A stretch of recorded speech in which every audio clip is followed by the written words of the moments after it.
Es para mí un enorme privilegio estar con todos ustedes aquí en la presentación de este terrible informe, que la verdad es que deprime.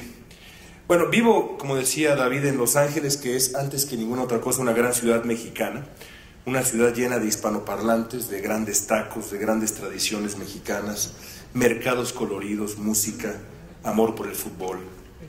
De hecho, vivo en la segunda ciudad con más mexicanos del mundo. Y vivir allá me ha permitido entender muchas cosas. Una de ellas es cuáles son las verdaderas deudas de nuestro país con la gente que se va, con tantos mexicanos que se van. En mi experiencia, los migrantes que se van de México arrastran resentimientos innegables. Nadie como ellos para reconocer la larga lista de cosas que su país de origen, que es también evidentemente el mío, olvidó proveer. La lista es tristemente muy larga.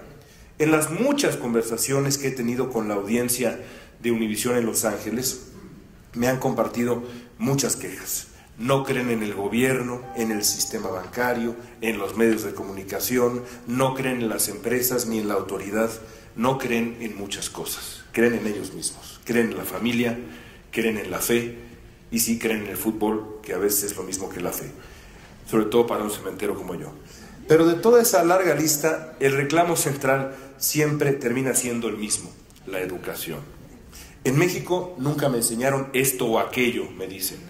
En México nunca me enseñaron, por ejemplo, a llevar contabilidad. Varias personas me han dicho eso. Gente que empieza su negocio allá. Es otro asunto para ustedes en el futuro, para que nos depriman una vez más. En México no aprendí a leer como debía. Tuve que aprender mi oficio por mi cuenta. Tuve que hacerlo para comer.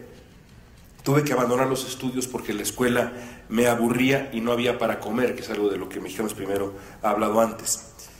En fin, y después está ese otro reclamo constante, tan natural si lo piensa uno bien.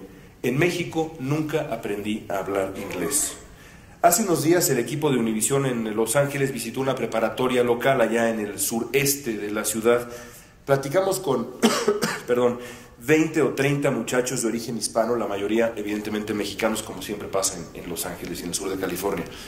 Cuando les preguntamos cuál es la herramienta que quisieran otorgarle a la comunidad hispana si tuvieran una varita mágica como de Harry Potter, la mayoría coincidió: nos gustaría que hablaran mejor inglés. Me emocionó, pero también me dolió escucharlo. En el fondo, lo que los muchachos querían era remediar una de las grandes deudas del sistema educativo mexicano, una deuda tan grande como la que hoy hemos tristemente escuchado. Y es una preocupación plenamente justificada la de estos chicos. Como toda lengua franca, el idioma inglés funciona a principios de este siglo XXI como una llave maestra, un ábrete sésamo universal. El que cuenta con esa herramienta puede abrir puertas que sin ella simplemente permanecerían cerradas. Y lo peor es que no hay atajo posible. Pienso, por ejemplo, en la historia de uno de mis personajes favoritos, Alfredo Quiñones, un médico eminente, quizá el neurocirujano más reconocido de todo Estados Unidos y en una de esas del mundo. No exagero, pero en una de esas, ¿no? Quiñones no nació en Estados Unidos, lejos de haber nacido en Estados Unidos, no geográficamente, pero en otro sentido sí. De hecho, cruzó la frontera cuando tenía 19 años. No es lo mismo que a los 3, 4 años, 19 años. Desde pequeño fue un tipo inteligente, algunos dirían brillante, pero inteligente, con una gran disposición para el aprendizaje y ganas de aprender.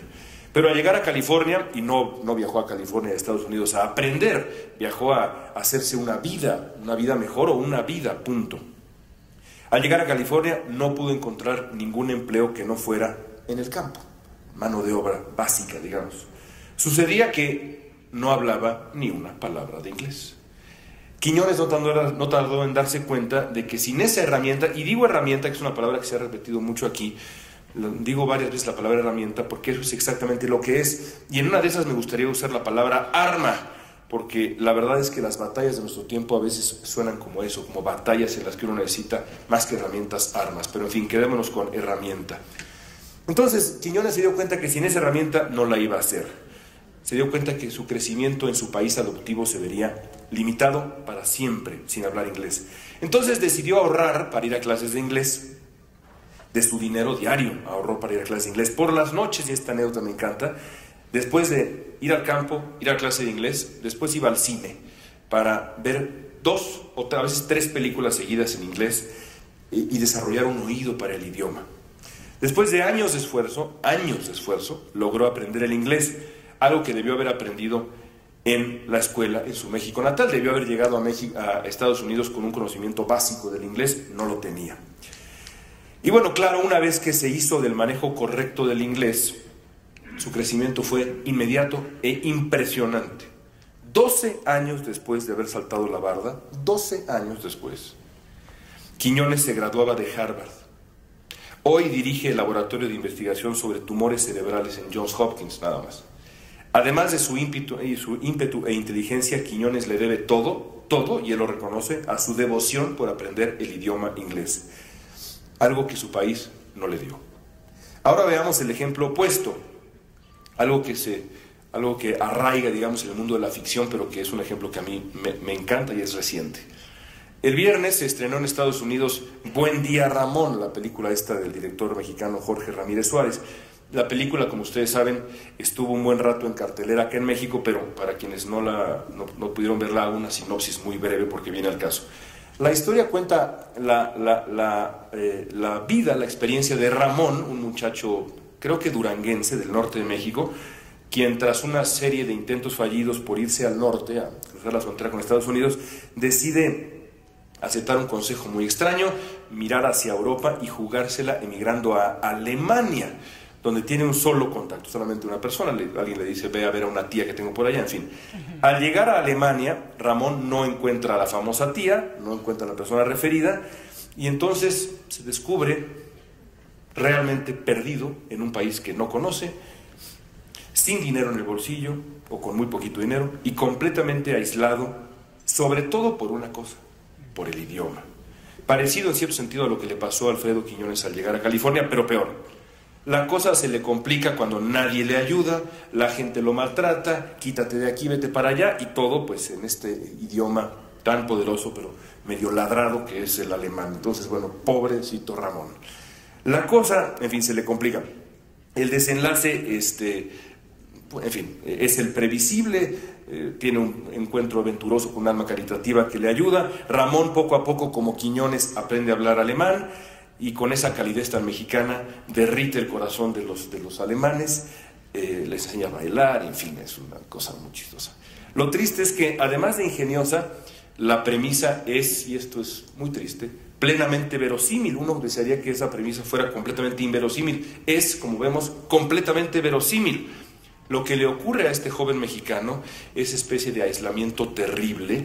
Me recordó a Kaspar Hauser. No sé si alguien conoce ese caso de Kaspar Hauser, o el caso de un muchacho en Alemania que llegó de la nada, no sabía comunicarse, creo que fue en el siglo XIX, y en fin, era básicamente un niño salvaje, ¿no? En fin, lo que le ocurre a este Ramón es exactamente lo que le pasaría a prácticamente cualquier joven mexicano que haya pasado por nuestro sistema educativo y no haya tenido el interés, la ambición y en cierto sentido la cabeza y la suerte de Alfredo Quiñones.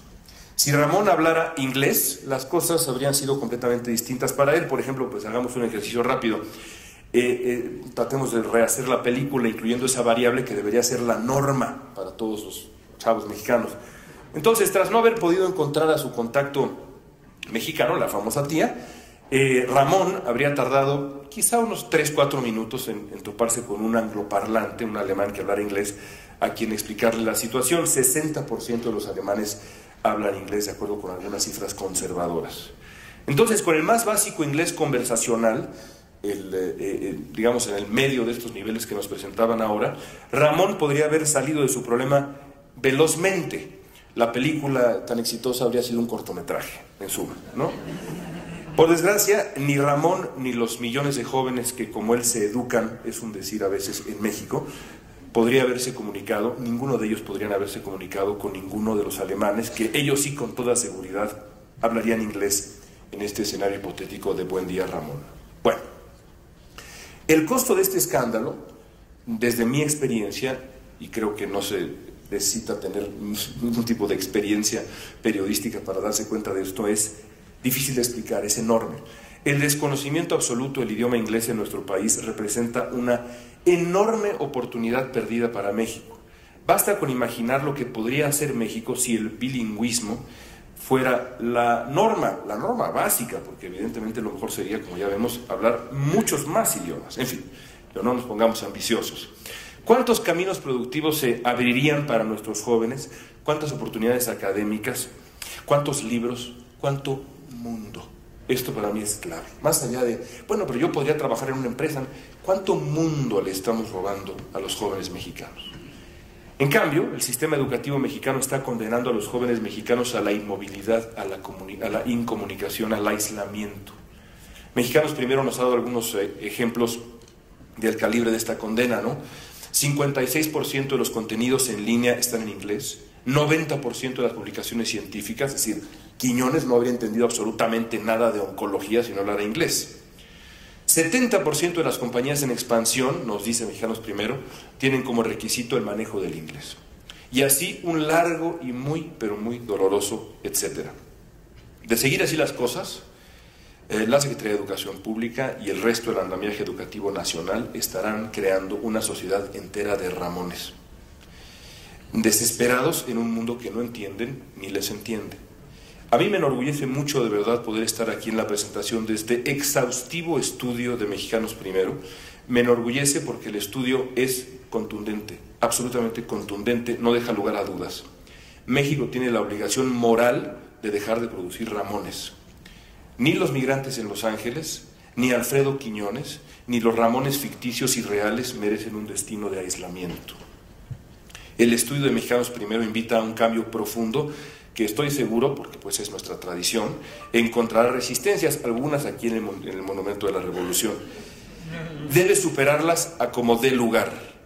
No exagero, y al haber escuchado a cientos de jóvenes mexicanos allá, hablar de ellos mismos, de sus padres, de sus tíos, de sus abuelos, su experiencia vital, créame, no exagero si digo que el futuro de millones de mexicanos aquí, allá y en todos lados, en un mundo cada vez más globalizado, depende de ello. Gracias.